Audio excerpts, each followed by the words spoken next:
ogaadana reerisi siiyo qofkii dadka deriska aynu nahay ee tolka nahay iyo dadka waxna taraya iyo dawladda Soomaaliya iyo maxay ahayd Puntland iyo Majeerteen dadka caaya ogaada lacag baa la soo siiyay maamulka federaalkan waxay rabaan in xarga inoo jaro saasay u caayaan oo ayna waxna tarin oo aynan maamul noqon sida loo caayayo waa sida qoliyaha الله إله إنه هذين النهر رير بطلان يرير قاتمو اسمه سينو كدمن ويني هي قبضها هي اسمه بينو كدمن ويني قبضها وحجرت كابن شيء لكن السياسيين هي الصحافة ده كدمن سياسيين هي الصحافة ده وينو كدمن فرينتي قدام بيسي ayaa garaad Cabdirasaaq garaad Soofe wuxuu u diray dadkii aan 3 barmiya mise 2 bari ka hor aan halkan idin kula wadaagay oo aanu niri bahdana Darwiish TV idinkuna aad nala faafiseen war dadkaas meel dheer ayaa la inaga dooni doonaya hadaynan iska qaban oo wixii wax garada aysan kicin halis baynu ku jirnaa garaadkii waa hadlay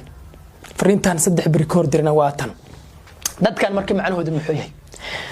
dadkan macnahoodu wax kale ma ah siyaasad ahaan in Puntland iyo Khaatumo la kala fogeeyo waan ku celceliyay anigu markasta siyaasad ahaan waxa la doonayaa in Puntland iyo Khaatumo la kala fogeeyo in Khaatumo la hoos geeyo fila Soomaaliya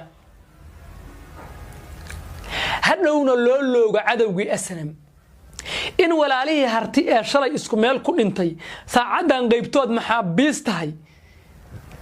cudur siyaasadeed inta la dhaxdhigo la isku diro oo Puntland ma taqaanaayay ay xiriirka u jirta Khaatumo oo halkaas inta istaagto Khaatumo cidla dhow la soo taago oo hadhow cadawga halkaas ku helo cidlada aadiyan waliyahaas caawa arrin kale keeneen iyagu مشروعاً سي أي أكركريان دالميان حمان بيودان وحمان تكد دالميان عاو برها بلشدة وحا قفصتي أرين أي بونبونون يان بل سأنوغو حقيقة دي أن سوء قادي أرين أي بونبونون يان بل سأنوغو حقيقة دي أن سوء قادي نينكن وجبريل قوبي لأنك بطلان أيوك الدولة هرتا أف بطلان كمان لأفكي سوك هذا وأنا كلي سوي عند كلا غير بطلان رأسنا ما شرته برا الذي يكمنتي هذا اللي وقف العليانة تدكوا كجسور جستا الساقو ما هلا قرال بقرا وبسيد يقول لي هاي فيسبوك بقول لي لكن بدل ضدك شاشات صوفة يستا ما أحد في النادي الدونك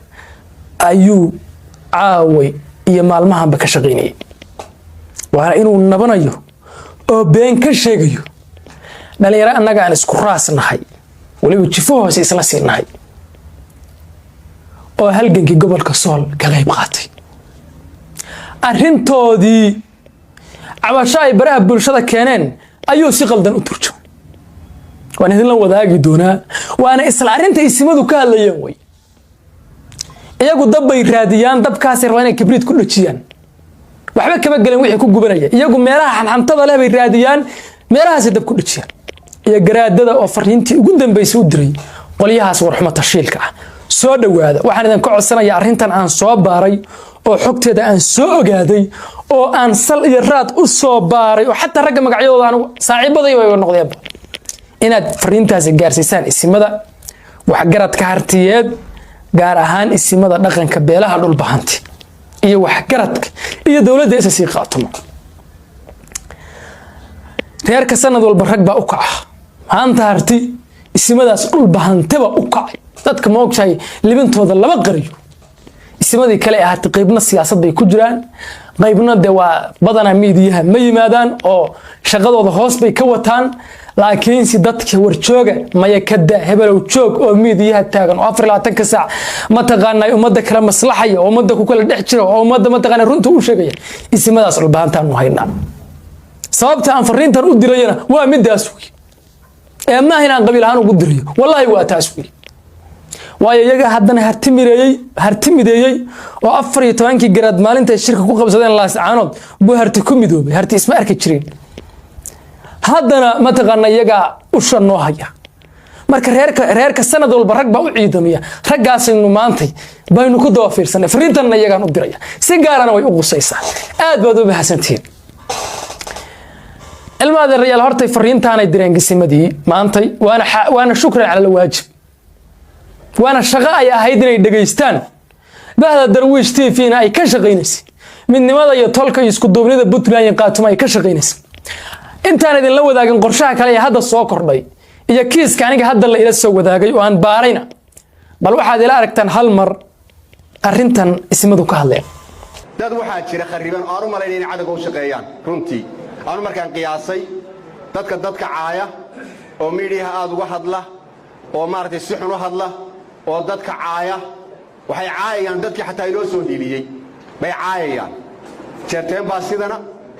sidana kana fulana waxaasay dhurayaan dadka ma waxaad u maleynaysaan inay sidaas aqli ka tahay kama aha aqli waa in aad ogaataan dadkaas waa dad la soo dhaxmaray waa dad dadka isku diraya waa dad tolka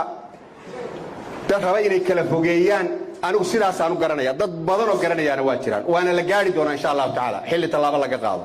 waxaan leenahay cidna yaan la caayin dadkan deriska aynu nahay ma jeerteen walaalaynu nahay qaraabaynu nahay haddii xataa la isdiidan yahay oo waxyaala la isku diidan yahay dee la iscaayo maaha waa la wada hadlaya ha ragga lafahoodu yaalaan hadday iyagu xataa caytamaan iyaga laftooda qaar baa caytama laakiin anigu waxa caayina kuwa odhan maayo ragga meydkooda adeer halkan u yaallo in la caayo wiilal yaryar oo lacag la soo siiyay oo cadaga u shaqeynaya oo aan hubo inay cadaga u shaqeynayaan inay tay caayaan lagu dhageysto sax ma waxaan leeyahay dadka caayina ilmaada reeyaalow ogaadana reereysi siiyo qofkii dadka deriska aynu nahay ee tolka nahay iyo dadka waxina taraya iyo dawladda Soomaaliya iyo maxay ahayd Puntland iyo ma jeerteen dadka caaya ogaada lacag baa la soo siiyay maamulka federaalkan waxay rabaan in xarga inoo jaro saasay u caayaan oo ayna waxina tarin oo aynan maamul noqon sida loo caayayo waa sida deriska iyo walaalaheena waxa loo caayaa inay intay cadhoodaan inoo soo hiilin waayaan dadka kharashaad baa lagu soo haday xataa halkan fadhiyaan xaqiiqadu sidaas weeye saaha loo ogaado iyaga waa uga digaynaa arrintaas dadkana waxaanu leenahay ku baraaruga arrinta ku baraaruga aad gobonnimo ka dhacday garaadadu kaliya dhalinyarada dhulbaanta lama hadlayaan iyo si qaatimo wallahi bayna la hadlayeen xataa kuwa Puntland bay la hadlayaan way waxba iyaga ma taqaana ismo u ah waanu qaadnay garaad waanu qaadanay aniguna daawal baan waxyaabahan ka shaqeysan jirnaa dadkan isku wadi jiray haddana taydii baan sii xoojinayaa annagoo dhan baan la hadashay kuwa dhulbaantay lama hadlin ee media joogo saxaafadda annagaad xataa nala hadashay wixii qaldanna waanu qabanaynaa dhanka Puntland oo aan uga fara dhuubanahay ismada kiiskaan ay hadda karkarinayaan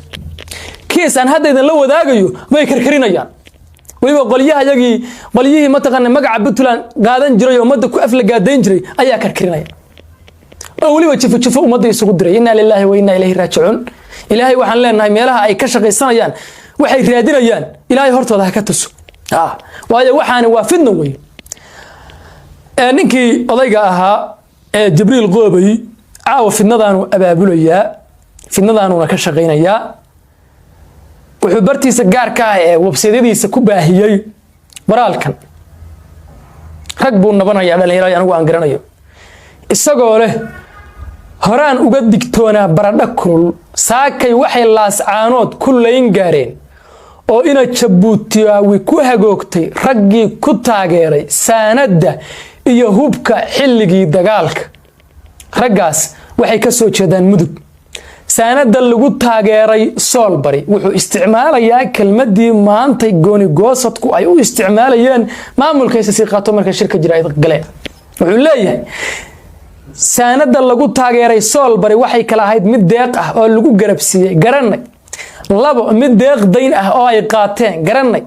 daynta waxa kula rag ka soo kala jeeda bari sanaag iyo mudug waxay bixiyeen dayntii sanaag iyo bari halka tiim mudug ay si cad u diideen 21 cisho oo ay meermeerinayeen kadib waxay ku soo dhamaatay nooga baxa magaalada oo horeyna ciidanku waxba nama tarin haddana waxba idin ma hayno haddaad reer mudug tihiin gaar ahaan Cumar Maxamuud markaas wuxuu leeyahay anigu waan ogaa inaysan abaal lahayn berina dadka ugu nabcaayeen reer mudugga qiiraysan fariimaha noocaas u dirayo annaga reer mudug ah iyo wuxuu iska kaayo horkeenaya reer Khaatumo si guudna reer Puntland iyo reer Khaatumo isaga horkeenaya ma kula tahay inaan daba galay oo anigu aan soo ogaaday ragga uu nabanayo kulli ana soo ogaaday mid walbahantaa baa dhalayba ilma adeer baan nahay daahir salool baa la yiraahdaa hooyadiisna waa barka ragga uu ninkaan nabanayo hooyadiisna midna waa barka oo daahir salool baa la yiraahdaa ragkana waa rag de qaybna adeer iigu aad